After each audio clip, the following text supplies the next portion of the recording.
Guyana, come out of 40s, gone into 50s, now makes you brazen so. Out of the 40s into the 50s, now makes you brazen more. The Guyana, we Guyana,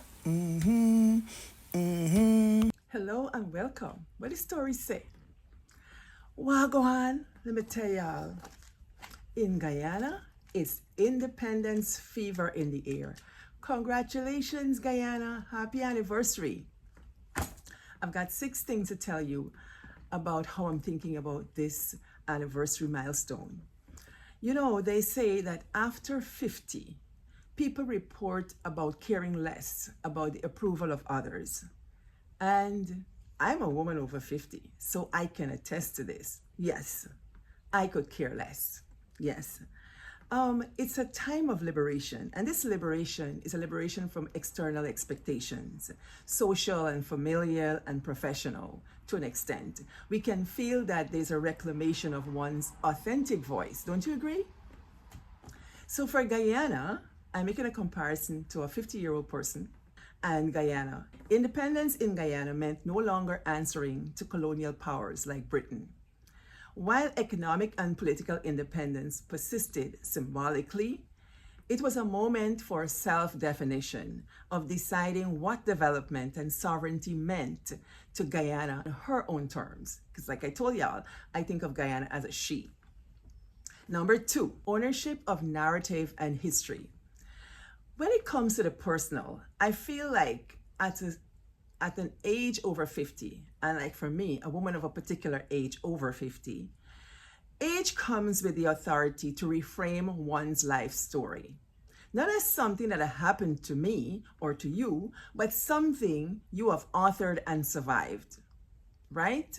There's a time when you could blame your parents, you could blame your circumstances, but at age 50, you gotta own this thing. What have you authored? What have you done for yourself? And so 50 is that coming of age, or the 50s, and Guyana is almost 60, right? There's a power in claiming the entirety of one's past, especially its complexities. You know, the ins and outs, the bumps in the road, the uncertainties and all those things and challenges, we have to own them at 50 and above 50. Wouldn't you agree? When it comes to Guyana, independence offered a chance to rewrite history through local education, language, and memory, not just through colonial archive. This reclaiming is done through indigenous work, Afro-Guyanese work, Indo-Guyanese work, and contributions, right? So liberation now gives us a right to tell our own story in our own words and our own terms. Number 3, on the personal, embrace complexity and multiplicity as a woman of over 50, and perhaps as a man over 50, maybe over 60. In midlife and beyond, people tend to become more tolerant of ambiguity. There is no longer just black and white. We know there are grays, and there are different shades of gray. People at this age might resist binary thinking and instead embrace the paradox of strength and vulnerability, freedom and responsibility. Because we know sometimes you got to take something to get something, right? So that comes with age. And so post-independence, Guyana had to hold together a diverse, multi-ethnic population with competing narratives of belonging. The ideal, one people, one nation, one destiny, was aspirational, not a reflection of uniformity at all, but unity within difference. So one people, one nation, one destiny. You know, there's still individuality in there, but it's a common aspiration. Number 4, prioritizing joy and purpose productivity. Joy and purpose. I call it passion and purpose. On the personal, in later adulthood, you know, we can see it as an offer of turning away from the relentless productivity grind. Over the decades, you've been grinding and grinding and grinding. And if you want to grind, it's because you want to, okay? we will hope. Joy and rest and meaningful contribution often, replace the grind and the ambition of being a power broker and a power mover and things like that. For Guyana, I see, after the initial post-colonial urgency to prove itself to the world, Guyana has increasingly sought independent models grounded in sustainability, cultural richness, social equity, especially biodiversity and natural resources. So to us, liberation can mean choosing to spend one's time and one's energy on what one wants to do. And number 5, spiritual and cultural grounding. Many people over 50 deepen their connection to the spiritual and the cultural or the ancestral as a source of meaning. You guys can see that, right? This is a grounding that comes as a source of strength, resilience, and continuity. There's a certain sense of settledness and a knowing that comes at that age that perhaps you wouldn't have in the 20s and the 30s.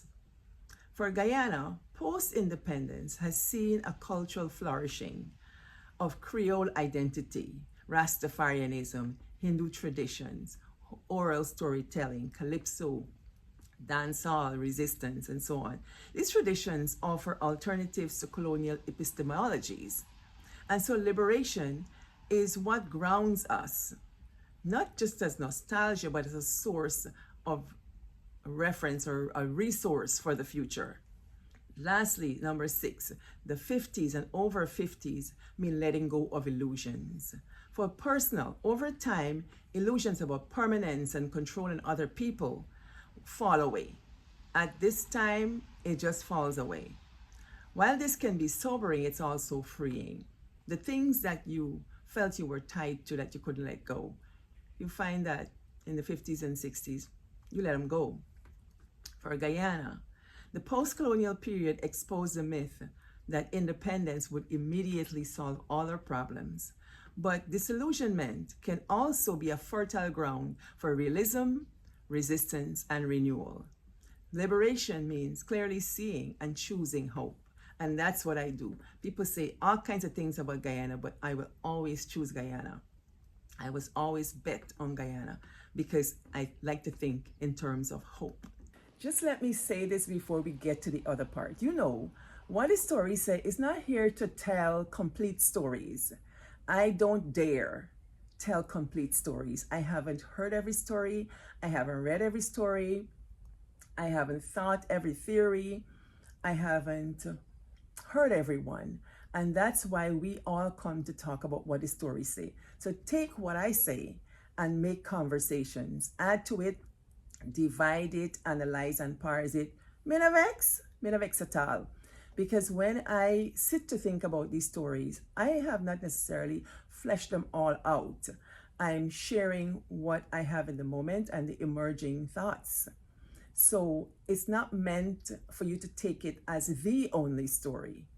This is what the stories say according to what I think and what I read and how I put it together. Please feel free to add. Talking about Guyana in terms of a person, a human in the 50s, is just my way of making analogy. But when you think about a nation state like Guyana, 59 is pretty young, very, very young, a baby in terms of world nations. There have been nations that have been centuries old, way, way older than us. And that's not for me to say, that's evidence, right? That's history. So we are still pretty young, but because we're a young nation, there is a lot to learn because history has already been written. We know what has happened to other nations. And what concerns me about Guyana is that we might get caught up in this Venezuela-Guyana oil situation, in a dog in the bone situation. Because while we might be dealing with Venezuela, the other nation is coming in like the dog and the bone to steal between your legs. So people say, if this happens, then this nation is going to send in their army. Hey. That's dog and the bone. Because every time a nation puts a soldier in another country, the country that hosts that soldier has to pay. So who wins?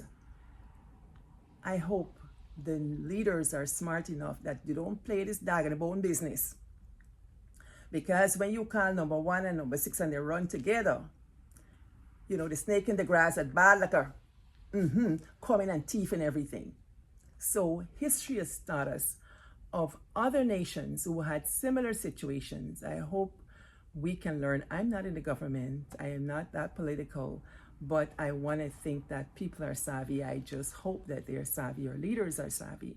There are other oil nations and other young oil nations, and we want to think about how they've benefited or how they've been challenged. We got pages out the book to take out. And hint a beniba, just make Kwashiba take notice. Into the other part. And so I want to do this poem about 56, 57, 58, 59 years and free.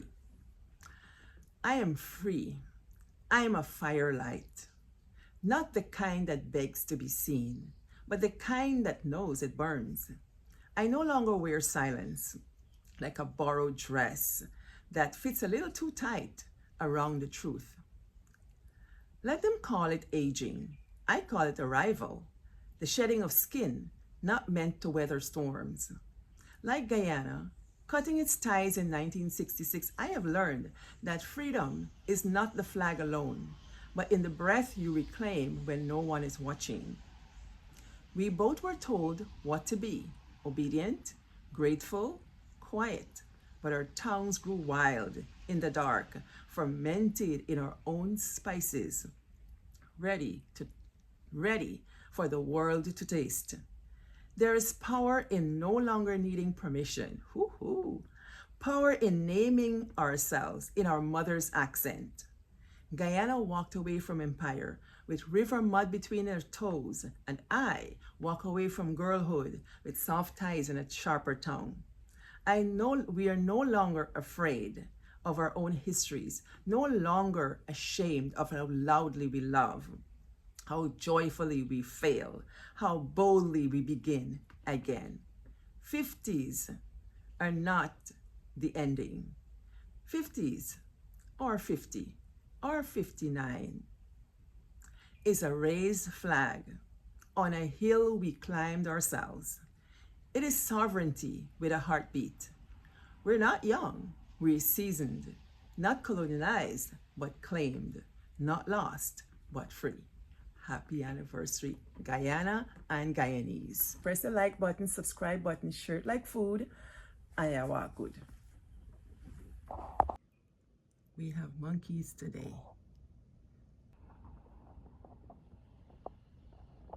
Oh, there he is.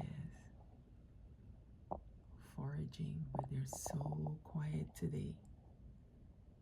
But they're very much there.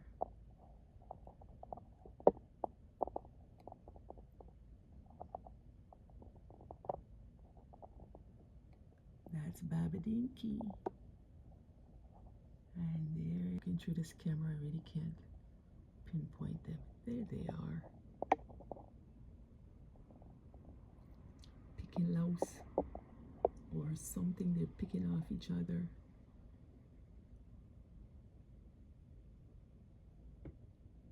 Now this made my day. I saw old three-legged first on the ground, and that's what alerted me to them being here. I could be here forever watching these creatures. But nothing exciting yet. I don't see a whole drove of them passing yet. But they're out there. Quiet like.